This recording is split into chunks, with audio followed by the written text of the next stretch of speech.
तुम्हाला सोप्यात सांगतो, सोप्यात मुद्दा सांगतो. वंचितची लोक वेगळी आहेत जरा.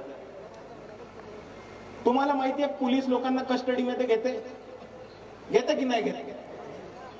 वंचितची लोक वेगळी आहेत. तुम्ही कोथरूड प्रकरण बघा, सोमनाथ सूर्यवंशीचे प्रकरण बघा. पोलिसांना आम्ही कस्टडीमध्ये घेतलंय. हा एकमेव असा पक्ष आहे जो पोलिसांना कस्टडीमध्ये घेऊ शकतो. आणि ह्याचं अजून एक उदाहरण म्हणजे जेव्हा वंचित बहुजन आघाडीने RSS वरती आंदोलन केलं होतं तेव्हा महाराष्ट्रामध्ये खूप जास्त प्रतिसाद मिळाला होता.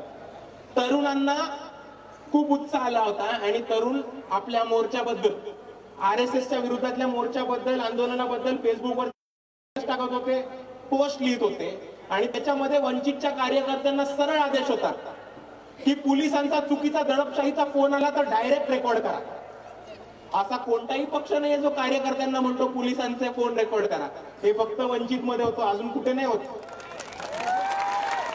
जर तुम्हाला 6 वाजता नंतर पोलिसांचा फोन आला आणि म्हटलं पोलीस स्टेशन मध्ये या, तर आम्ही डायरेक्ट म्हटलं जायला नकार द्या, वंचितच्या कार्यकर्त्यांना भेटा, ते पोलिसांना बघून घेतील. हा लढणाऱ्यांचा पक्ष आहे. सोमनाथ सूर्यवंशी असो,